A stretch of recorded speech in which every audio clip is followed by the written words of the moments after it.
Curious George goes to the zoo. This is George. George is a good little monkey and it was always very curious. Today, Georgie was feeling very excited. The man with the yellow head was taking him to the zoo.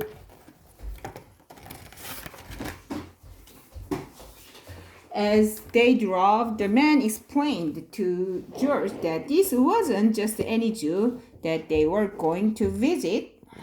It's called the Wild Animal Park, the man said.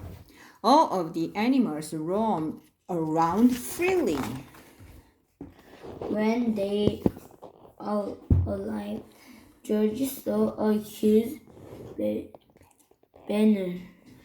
Georgie looked up at it, but he couldn't read the word.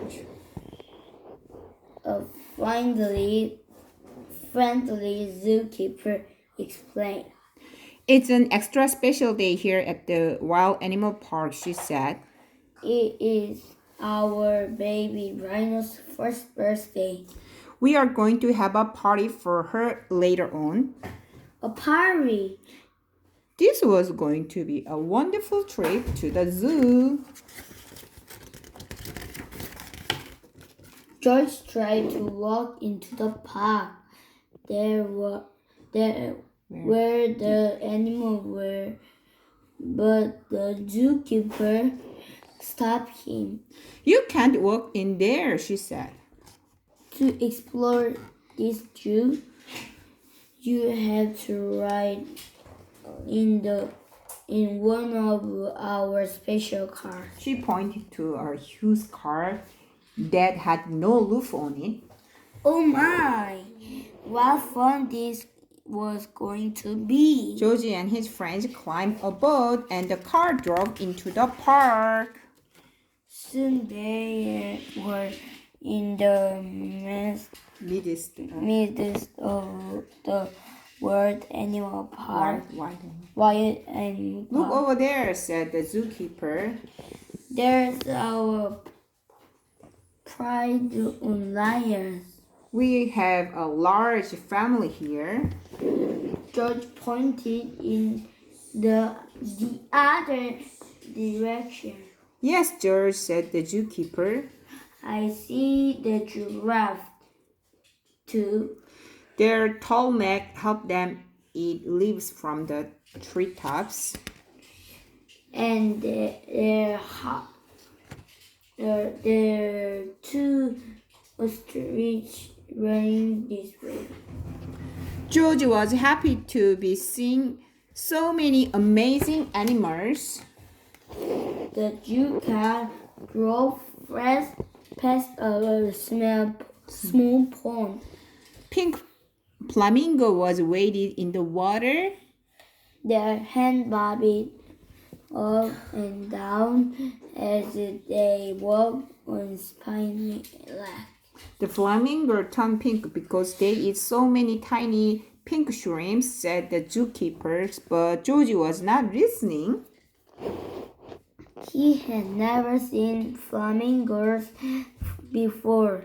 He was curious about how those flamingos were moving. He landed out the back of the zoo car as he could take a look. But then, oh, what happened? First, Georgie lost his Balance. Then he fell kaput, right out of the zoo car. His friend hand nodded that he had Fallen. Georgie ran as quickly as a little monkey could toward the pond. The flamingos bobbed their hands and lifted their feet one at a time.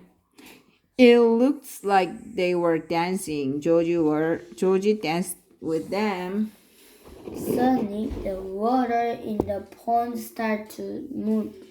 Then a hippo popped its head out from under the water. What a surprise! George stopped dancing to take a look. The hippo opened its huge mouth as if it were yawning.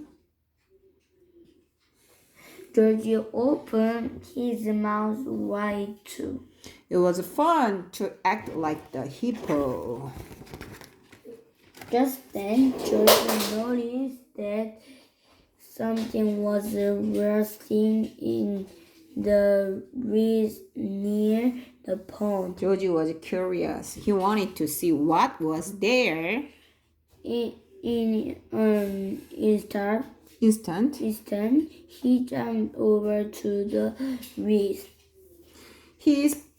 He poked his nose inside and saw a baby rhino.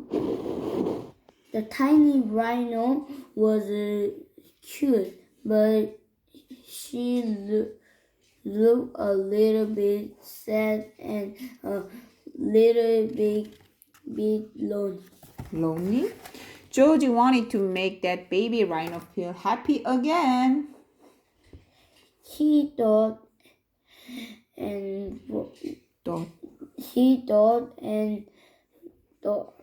Maybe the baby rhino would like the flamingo dance. He jumped and bobbed his hand and danced his feet up and down. The baby rhino picked his head out of the reed so that she could watch. Georgie danced more, and the rhino walked out over the reeds. She was curious too. They were having so much fun that Georgie didn't notice what was behind him. The zookeeper Stop. over to George. She did not look happy. The man with the yellow hair was running behind her. You are naughty little monkey, said the zookeeper. You were supposed to stay in the car. You and your friends will have to go now. George walked to the man's side. He waved his goodbye to baby rhino. The man and the zookeeper turned to see who George was waving to. The baby rhino. Why? We've been looking for her all day, said the zookeeper. She got separated from her mother. Georgie was glad to see the zookeeper looking happy again. He and the man started walking toward the exit. The zookeeper ran to stop them. Thank you for finding our baby rhino, Georgie. And just in time for her birthday party. Will you join us for some cake? George jumped with Gladys. He had forgotten about the party and he did love cake. The man and George followed the zookeeper and the baby rhino back to the zoo headquarters. The rhino's mother was waiting there for her. The zookeeper brought out a special birthday cake that was shaped like a rhino. George had never seen a cake like that before. You can have the first piece, George, said the zookeeper. I also have a special treat just for you. She placed a bunch of bananas in front of him. George was very happy to have a tasty banana, but he saved room for some cake too. The end.